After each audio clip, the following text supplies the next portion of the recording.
I think just reading situations and reading people is something that I can take from sport that I can do now in business.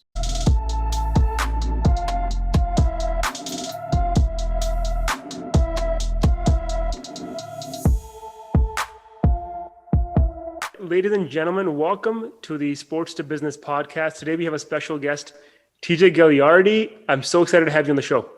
Thanks for having me. Appreciate it. So you are from Calgary, Canada. You were a former NHL player, drafted 55th overall in the 2007 NHL draft by Colorado. You played junior for Calgary in WHL and then also collegiate at Dartmouth College. 10 years in the pros. Then you made the transition to your own business, Outcast Foods, in 2017 on a mission to reduce food waste with plant-based technology. And you're also in most retailers now, including Sobeys and Sport Chek. And you're a vegan. So I can't wait to jump into all these things. Welcome to the show. Awesome. Yeah, that's a blast from the past, bringing up the draft in my junior days. So hopefully I remember everything. You know, one thing I didn't notice was how young hockey players get drafted. Because in football, it's usually after your 4 years of college. But I think it's a lot earlier for hockey, right? Yeah, 18 years old. Wow. Mm-hmm. Wow, so you're 18. And then in the university, is that thing goes in parallel sometimes, or sometimes you put on pause? I think it depends on where you're at in your career and development. But for me, I went to college when I was 18. I got drafted actually after my first year of college. And then, from there. Awesome. So let's start there, TJ. So, growing up in Calgary, playing hockey, how did it all start? Well, I have an older brother. He's 2 years older than me, and my dad played a bit of hockey growing up. So just being Canadian, you're almost born with skates on your feet. So I started playing hockey, I think, when I was 4 or 5 years old, and stuck with it and played soccer in the summers and hockey pretty much the rest of the year. And eventually just kept getting better and found myself playing at a high level. So you just kept soccer and hockey. And so what made you decide hockey over soccer? I was better at it. And again, being Canadian, there's not many Canadian players playing professional soccer. So hockey was the answer. Yeah. And I think like when we were in, earlier years in the early 2000s, soccer wasn't that big either in Canada anyways. I mean, TFC, is coming in now, but I think soccer was also very rep at the most anyways. Yeah, that was pre-MLS days for sure. Mm-hmm. So, I always ask this question, TJ, to everybody who comes on the podcast, because this is the question that really drives the discussion. What made you successful in junior hockey to get you drafted 55th overall when so many other players couldn't get drafted or hit a wall? What was it that differentiated you when you look back? That is a good question. I think for me, when you get drafted, in a top 3, top 2 rounds, whatever, everyone always assumes that you're always the best player on your teams growing up, which actually wasn't the case for me. I was usually in the top 3 or top 5, but I was never that guy who was kind of everyone knew in the city as being the best player. I just kind of was pretty good. And I think for me, I just was consistent. I always worked at it, even behind the scenes. And at that age, when you're 17, 18 years old, there's a lot of distractions out there. There's first time people are drinking alcohol and going to parties and meeting girls or guys or whatever. For me, my number one focus was always hockey. So I think that was probably the main reason I continued to develop and was ready to be drafted. So you're a big believer. I'm a big believer in this, but so you're a big believer in hard work over talent, consistency over talent. Yeah, I mean, for sure. Like I even saw it at the NHL level. There were some guys that, they had so much talent and, their career fizzled out because they didn't put the work in. It's pretty rare to find a guy that doesn't have to work and just has that much talent. So I think I maybe played with 2 guys like that in my whole career. And those guys still put in some work, right? Guys, what? Sorry, you broke up a little there. Those guys still put in some work for it to be naturally that good, right? Yeah.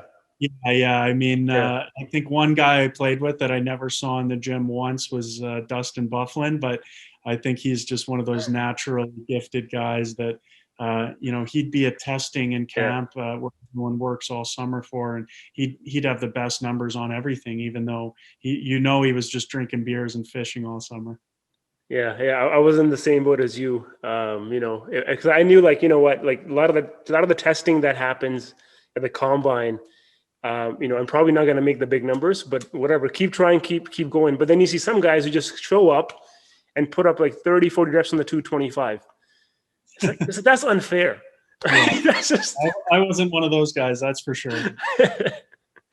so what was the transition like going from junior to NHL? I mean, this is the first time I'm actually chatting with someone that actually went to the NHL. We chatted with somebody in NFL, CFL. It's just very different. So how was that transition for you personally, TJ? And also, how do you have to mature into the role? Because you were very young at that point.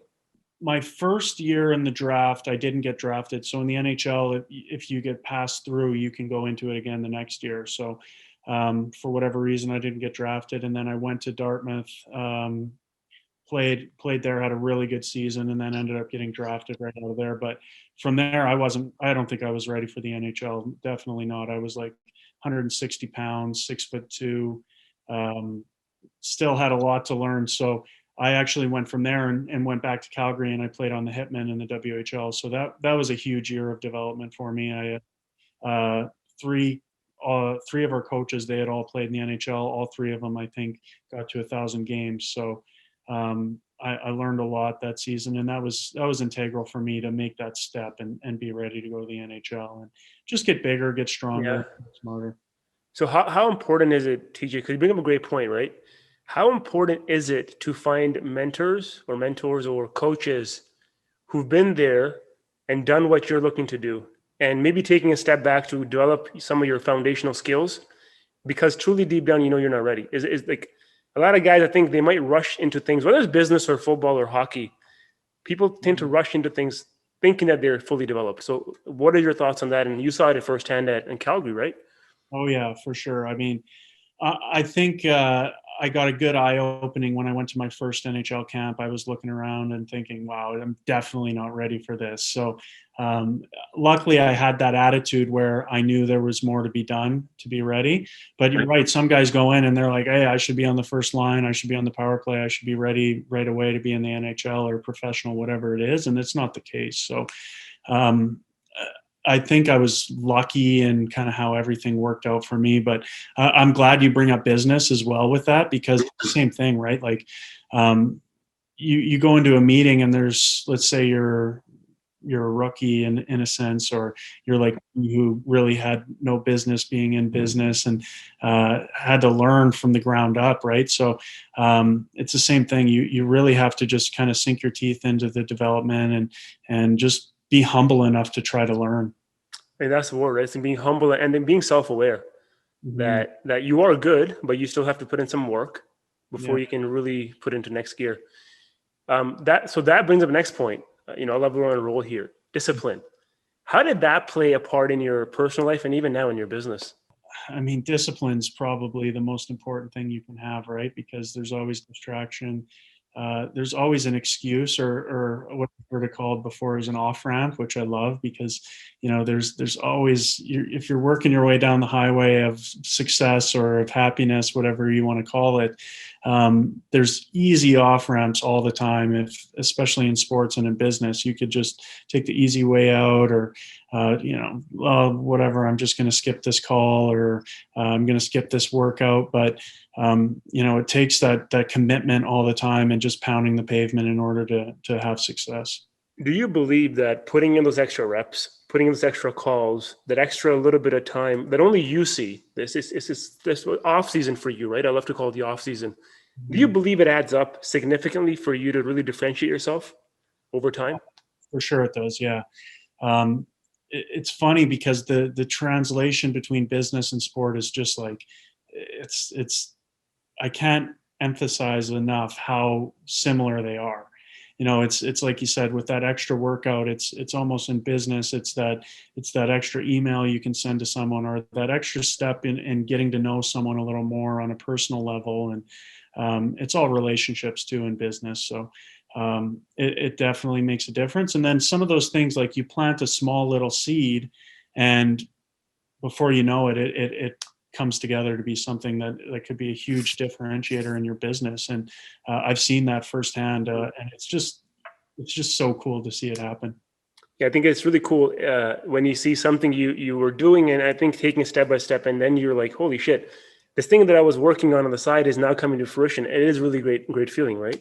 Yeah. Definitely, yeah. And you're right. A lot of that happens in the shadows in business and in sport, but eventually, when it does come together, that's kind of when you get that public showing of, all right, this did take work. Another question for you, TJ, is as you're working your way up in the NHL, I'm sure there were times of adversity, there were times of failure. You switching between different lines. How do you handle your role? And even now in business, a lot of stuff is behind the scenes. You're working something from the ground up. How do you always know that you have to drive yourself? How do you handle a role where you don't have the spotlight? How do you motivate yourself for you and for others? Yeah, that's a good question. I think it took me years and years to figure that one out. When I came into the NHL, I had a really good start to my career and kind of had that feeling of um, a bit like I deserve this and I should have this. And I had a few injuries that kind of took me off track a bit. But then you kind of have to work your way back into whatever role that you're given, right? And be happy with it. And I think it really did probably take until my last couple years playing pro hockey to have that humility and that little piece of me that just says, okay, I have an amazing situation here. I don't want to take it for granted. I got to enjoy every day because it's going to be over soon. And it ended up being over sooner than I thought it would. I'm happy when my career ended and I was ready to move on to business, but a lot of that is based in ego.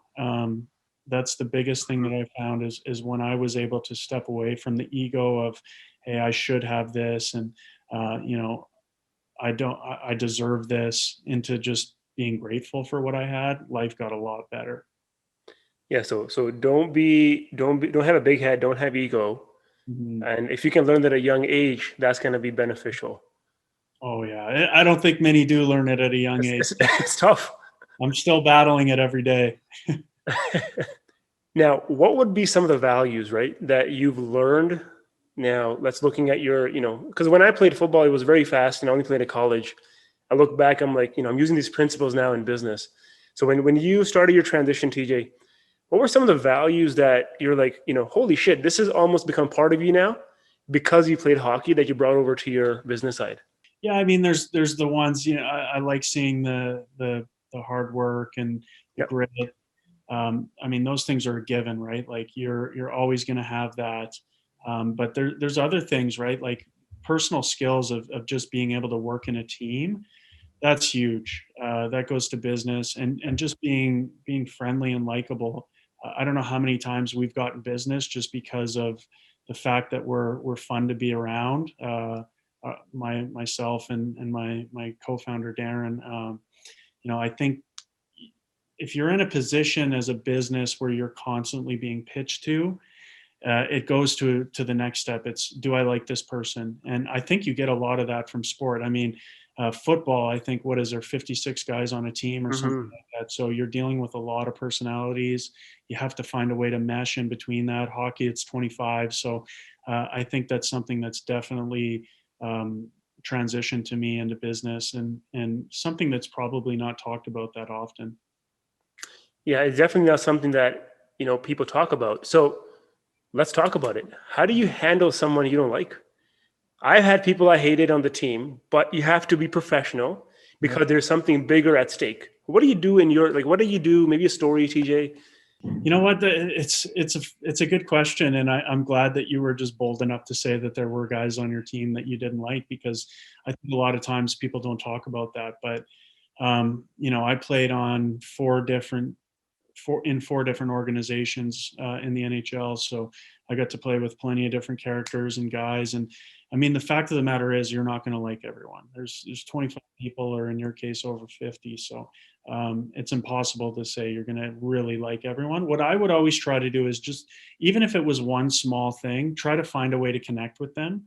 Whether it was, a favorite food or favorite movie or whatever it is, the way the guy tapes his stick or anything like that, and just find one thing and just look at the positives all the time. You might have a loud, annoying guy on your team, or someone that just has completely different views than you do, but you are fighting together for a common goal, and that all those little battles or little tensions, they add up, and it doesn't help the team. I love that you said you're fighting towards a common goal, right? Because when you start looking that you're all on the same team to do one thing, which is win, Mhm. I think a lot of the smaller tensions that you have that are adding up, I think if both parties realize that there's something bigger at stake here, it almost, going back to ego, it almost drops your ego to say, let's figure this out because Mhm. we both cannot risk the championship game, Yeah, right? that's true. And I think, I mean, if you're a star player and you have another headache with another star player on the team, that's the conversation that needs to be had. If it's a guy that, you're not really, you're not butting heads with, it's behind the surface, you're just not going to invite him out for dinner when you go, like that kind of stuff is Yeah. fine. But any of those big tensions, you kind of have to just have those tough conversations.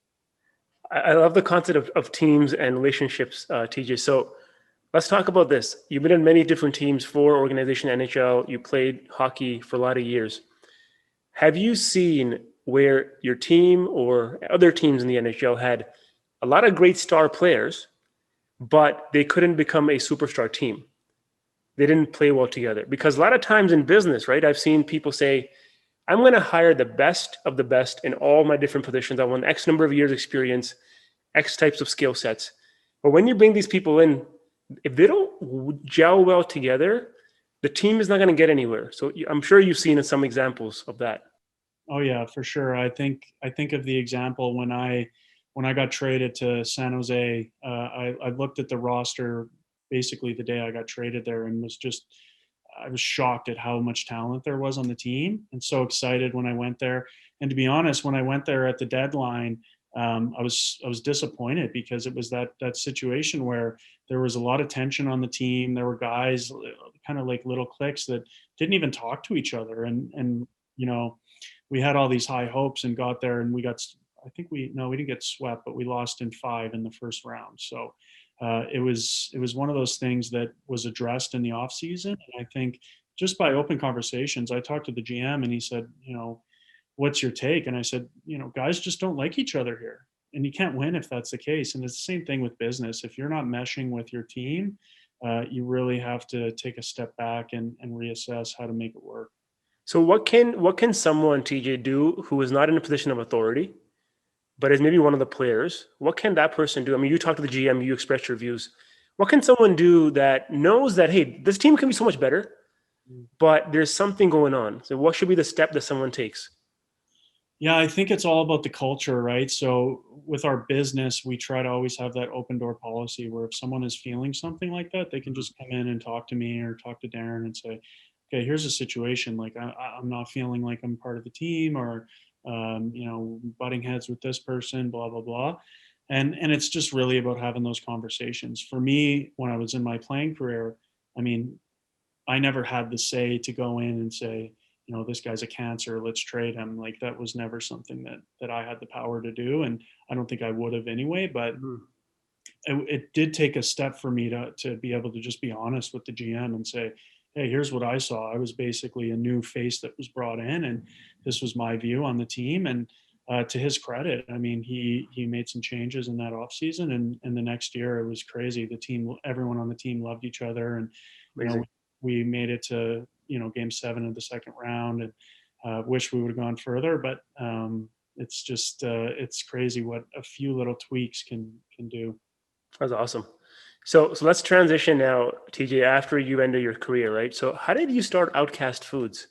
Love the concept. Yeah, yeah. So another thing that people in sports should really try to take account for is networking. And I didn't do it enough when I played. I didn't even really understand what networking was until later in my career. But luckily enough, I made a great friend and business contact, and my co-founder now, Darren Burke, Mhm. who at the time had started a supplement brand, and over 5 years grew that to one of the top supplement brands in Canada, and had a really successful exit. So him and we had done some business deals together, mostly kind of just angel investing while I was still playing. And always kept in touch, and kind of the timing worked out well where his non-compete was running out and my playing career was running out. And we said, let's go at this together. Let's start a business. And kind of fell into the idea of Outcast Foods, to be completely honest with you. We had wanted to launch a supplement brand, and food waste being such a big issue, we wanted to differentiate our brand from others and wanted to find a way to reduce some of this massive food waste that you can't go a minute without seeing on the TV or newspaper or any sort of media outlet. Yeah. And we figured we'd do it an easy way by partnering with one of these big ingredient providers that was, taking surplus apples, for example, that have bruises on them or stem holes on them and a crop, and dehydrating them and turning it into apple powder. And we put that in our protein powder, and boom, we were reducing food waste. Well, we found out that no one was doing it. Not in Canada, not in the US, nowhere globally. So massive opportunity, massive problem. Took us 3 years to figure out the process, but here we are now, the first ever sustainable supplement brand, really the first ever ingredient provider selling upcycled fruit and vegetable ingredients. So crazy time, cool story how it happened, and Amazing. really just kind of fell into it. Well, kudos to you guys. I think there's a lot of great stuff to take out from there. I think the first thing you mentioned was networking, right? If you hadn't been networking in your career, you wouldn't have met Darren. If you didn't meet Darren, you wouldn't have been doing what you're doing right now. So I think that's a great concept that even I didn't do for a long time in my career. Mm-hmm. And the second thing is, so I know you mentioned you're a vegan, right? Was that always the case, TJ? Well, I wish. I'd probably still be playing in the NHL right now if I Really? it out earlier, but no, I don't know. I think hindsight's 2020, right? Like Yeah. when I first came into the NHL, diet just wasn't something that people talked about, right? Like if you had brown rice instead of white rice, you thought you were ahead of the game. Sure.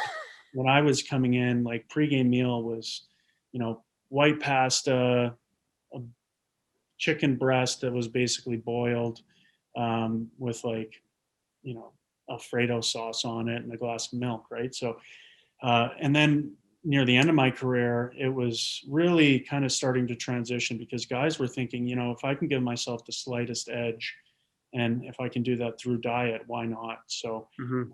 that's such an important thing now, and nowadays, right? Like teams have private chefs that are cooking all organic, all vegan meals for the team, and Yeah.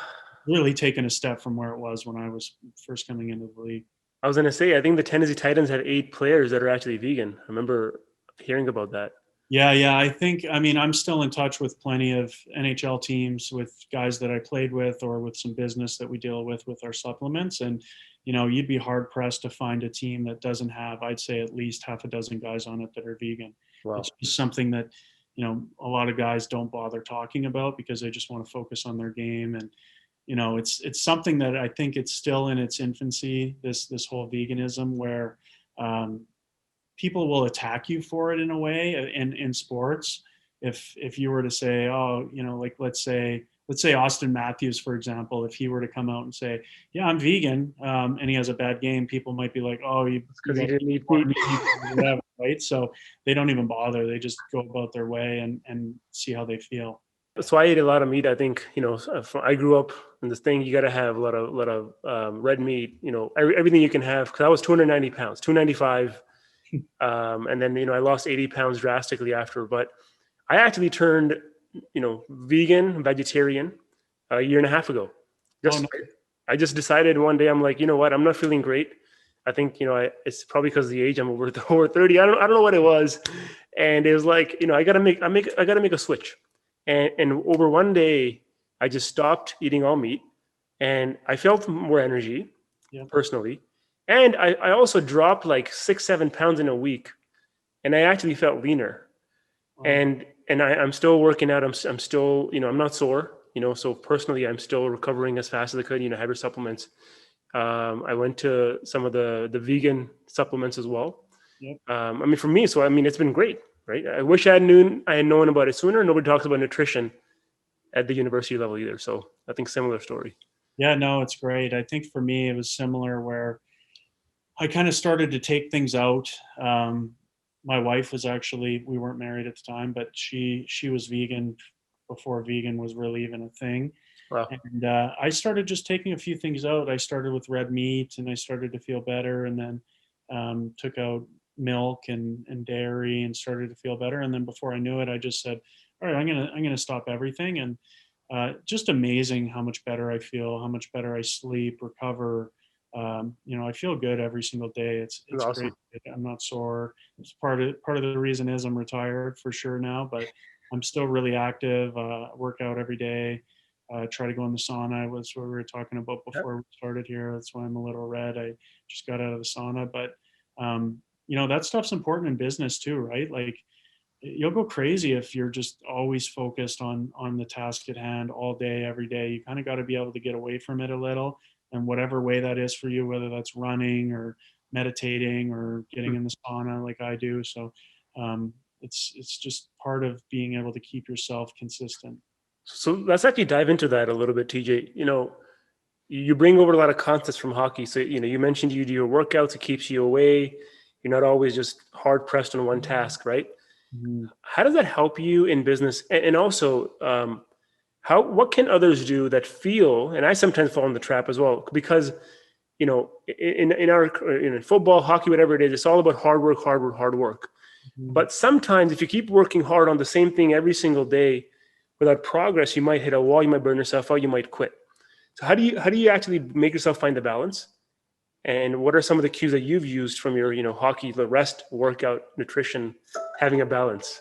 Yeah. I think I used to love the line "rest is a weapon." So if there was ever an optional skate or optional practice, I was taking it every time as long as I could, because I really believe that rest is necessary. And in business, for sure, like you see a lot of executives that burn out, right? Because I I kind of felt it when I started with our business. Like it was on my mind every day, every minute of every day. Like I'd be in bed at 3 in the morning, and I'd wake up and I'd be thinking about, Wow. some minor thing with the business. And I almost had to train myself to get away from that, because I knew it was going to burn me out.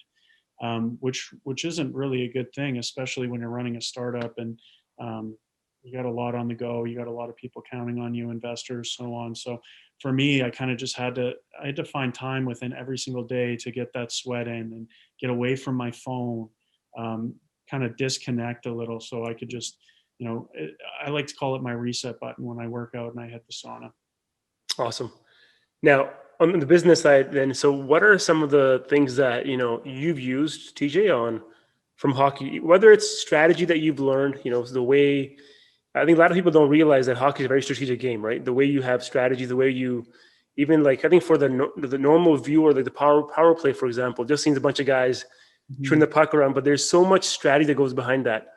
Maybe how have you applied some of those concepts, some of the strategies, some of the relationships, how you handle a meeting in your business, and how have you grown Outcast as a result of that? Yeah, I think it's all about preparation, right? Like if I have a meeting with someone, I'm learning everything I can about them going into it. Don't just jump in. It's like you said about the power play. Everything is orchestrated beforehand. You know where everyone's going to be. You know what to expect, and that helps you when you're in a fast moving situation. Yeah. So I think for me, I try to know as much as I can going in, and I like to be honest too, right? So I've found that in this transition into business, that when you're honest, people kind of cut you more slack. So I've been in meetings before where people use an acronym that I've never heard, and I'm just like, I don't know what that means. Yeah. And just say, forgive me, like when you were in business school or getting your MBA, I was playing hockey. So I can look it up, and once you know it once, you should never have to ask again. That's an important thing. But I think just reading situations and reading people is something that I can take from sport that I can do now in business. I think you bring up a good point. It's reading the situation and then reacting to it with the skill set that you have. I think that's what hockey's about, right? Yeah, exactly. And Yeah. that's what sales is about too, right? Like that's why I think a lot of athletes turn into good salesmen, is because they know how to read the person that they're working with, the prospective buyer. They know what they want. They know what they don't want to hear about. Yeah. Best salespeople, that's what they do. They can kind of navigate a conversation based on what the other person wants. Well, last question, TJ. What would your message be to student athletes that are transitioning, or even hockey athletes that are transitioning from their careers into business, into corporate, are trying to build that new life for themselves? What would be some advice for them? Oh man, I think the easy thing is to network. Um, People love to talk to athletes, whether you're collegiate, whether you're professional, because whether you see it or not, you bring value. My father-in-law was really high up with a investment bank, and I remember asking him once, like, would you rather take a person that was an ex-athlete that has zero experience, or someone that has a bunch of experience but never played a sport in their life? And he said, I'd take the athlete all day, every day, because Wow. they know how to fit within a team and they can learn and they're willing to learn, right? So that always helped me to kind of have a little more confidence in myself in the business world, and have that willingness to learn. So that's what I'd say to everyone. Just don't be afraid to not know everything. It's 2021. Like, you can learn so much on a podcast or on Google, where you don't need to be an expert and have an MBA to Exactly. figure it out. Google is it has everything you need. Yeah. Just gotta put the work in. That's it. Well, awesome. Hey, TJ, thanks so much for jumping on. I know you have a huge Twitter following, so please share your handle for all the listeners and the viewers.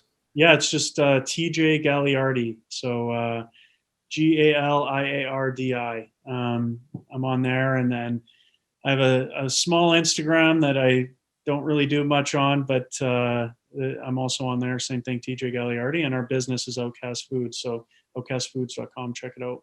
Awesome. Thank you so much. Please check out outcastfoods.com and remember to follow TJ Galiardi on all the social media accounts. Well, TJ, thanks so much again. This was awesome.